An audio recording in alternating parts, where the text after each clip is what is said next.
US President Donald Trump has issued a stunning and controversial threat against Nigeria, Africa's most populous nation. Trump has warned that Christianity faces an existential threat in Nigeria. He accused radical Islamists of committing ongoing atrocities and a mass slaughter of Christians. This controversy was ignited after Trump announced he was naming Nigeria a country of particular concern, a U.S. designation reserved for nations accused of severe violations of religious freedom. The president stated bluntly, "The U.S. cannot stand by while such atrocities are happening there." The implication of this designation, paired with his fiery rhetoric, has pushed Nigeria into a complex geopolitical firestorm, forcing Abuja to defend its sovereignty and security efforts. Trump didn't stop at diplomatic action. He warned that if the Nigerian government continues to allow the killing of Christians, the U.S. would immediately stop all aid and assistance to Nigeria. But the most dramatic threat was military intervention.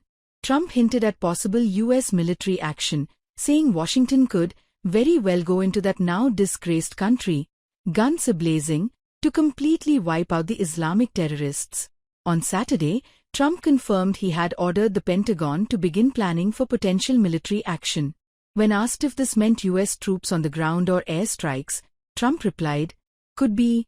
I mean, a lot of things. I envisage a lot of things." He promised that if the U.S. were to attack, it will be fast, vicious, and sweet. This move resonates strongly with U.S. evangelical constituencies who have long urged action over alleged Christian persecution overseas.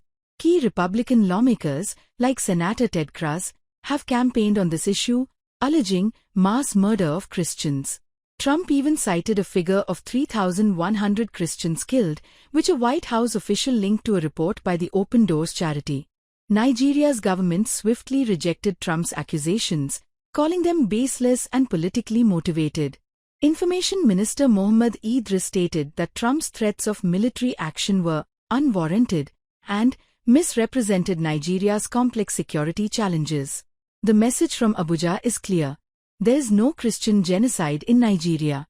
Nigerian officials stressed that terrorism in the country affects both Christians and Muslims. The Nigerian Chief of Defense Staff, General Olufemi Oluwide, dismissed Trump's characterizations, asserting that the country faces terrorism, not persecution of Christians. Nigeria, which is almost evenly divided between a Muslim-majority north and a largely Christian south, is embroiled in numerous conflicts that kill both faiths without distinction. While Nigeria's government denies failing to act, it remains open to U.S. cooperation in fighting Islamist insurgents, but emphasized that Nigeria's territorial integrity must be respected. Nigerian Foreign Minister Yusuf Tugar pointed to the country's constitutional commitment to religious freedom, noting that state involvement in religious persecution is impossible under Nigerian law. Why do analysts say Trump's framing misrepresents the conflict? Because security experts argue that Nigeria's violence is not a simple religious war. Nigeria faces overlapping crises.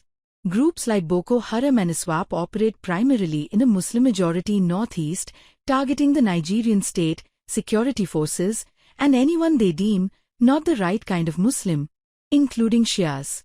In central Nigeria, clashes often pit predominantly Christian farming communities against largely Muslim Fulani herders over access to land and water. These conflicts are often rooted in ethnic tensions and economics, not solely religious ideology.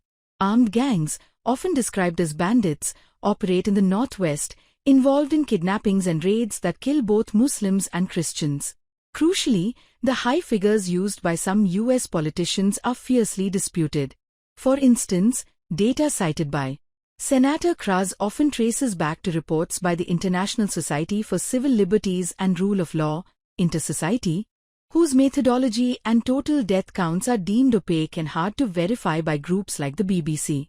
In contrast, the Armed Conflict Location and Event Data Project, ACLD, found that between January 2020 and September 2025, out of over 20,000 civilian deaths in attacks, only a small proportion were identified as targeted events against Christians where identity was a reported factor.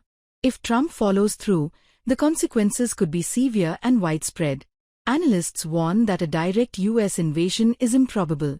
A more realistic scenario, air or drone strikes, would risk collateral damage among civilians, including Christians and Muslims living near insurgent camps. Furthermore, historical precedent in places like Libya and Iraq shows that foreign intervention often fails to solve complex local conflicts and is highly destabilizing. The threat to cut U.S. aid is also significant, as Nigeria ranks among the largest recipients of U.S. development assistance. Aid cuts would strain humanitarian support in conflict zones, damage the health sector, and result in job losses for thousands of health workers. Finally, the crisis opens the door for a major global power shift. China, Nigeria's comprehensive strategic partner, has already issued statements opposing the U.S. using religion or human rights to interfere with Nigeria's internal affairs or threaten sanctions and force.